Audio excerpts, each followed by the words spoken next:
नुपुर शर्मा, ये नाम आपने कभी ना कभी तो सुना होगा। ऐसा हो ही नहीं सकता है कि आपने इस स्त्री के बारे में ना सुना। ये भारतीय जनता पार्टी की पूर्व प्रवक्ता हैं और हिंदुओं के लिए इनको आयरन लेडी भी कहा जाता है।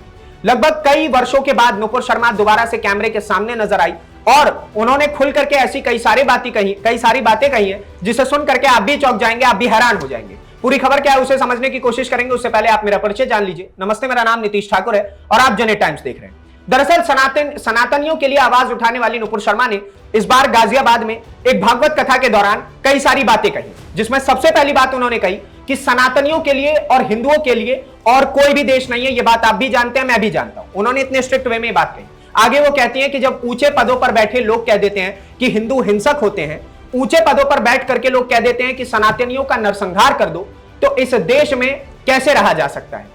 यह सीधा का सीधा निशाना उन्होंने किसके ऊपर साधा? सीधा निशाना उनका राहुल गांधी और असदुद्दीन ओवैसी जैसे नेताओं के ऊपर था। जो हिंदू हिंसक वाले बयान पर राहुल गांधी का बहुत बड़ा अभी सीन चल रहा था, उसी को लेकर के नुपुर शर्मा ने उन्हें टारगेट किया इनडायरेक्ट वे में और कहा कि हिंदू कभी हिंसक नहीं हो सकते। आगे वो कहती है हिंदू हिंसक वाले बयान को लेकर के, अगर हिंदू हिंसक होता तो एक हिंदू सनातनी बेटी को इस सुरक्षा घेरे में नहीं रहना पड़ता। दरअसल जब से उनके साथ वो बीते वर्षों में कुछ कांड हुए जिसको लेकर के उनको सुरक्षा भी दी गई भारत सरकार के द्वारा, तो उसी सुरक्षा घेरे को लेकर के वो कहती हैं कि मैं बड़ा असहज महसूस करती हूं कि मुझ जैसे एक तरफ मुझे ये भी कहा जाता है कि मैं हिंदू बेटी हूं और हिंदू हिंसक होता है, वहीं दूसरी तरफ अगर मैं हिंसक हूं तो मेरे को इतने आसपास में इतने बाउंसर्स लेकर के, इतने सारे गार्ड्स लेकर के क्यों चलना पड़ रहा है अगर मैं हिंसक हूं तो।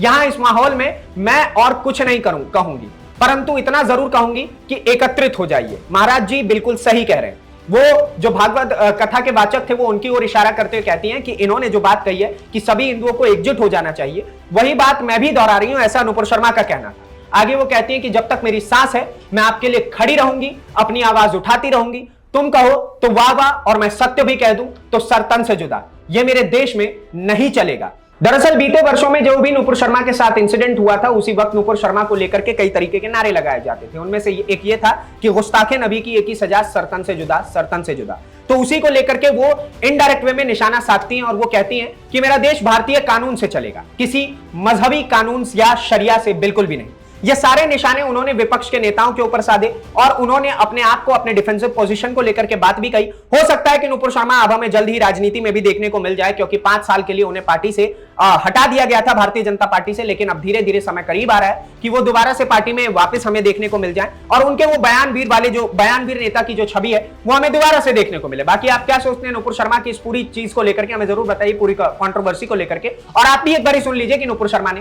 क्या कुछ कहा है। जब ऊंचे पदों पे बैठे लोग कह देते हैं हिंदू हिंसक हैं,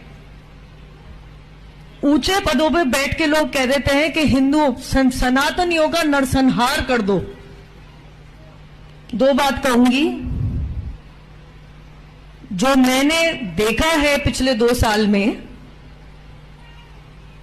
सनातनियों का नरसंहार करने की कोशिश की गई, क्योंकि शायद व्हाट्सएप पे, फेसबुक पे कुछ लिख दिया और कुछ ऐसा उल्टा सीधा नहीं लिखा।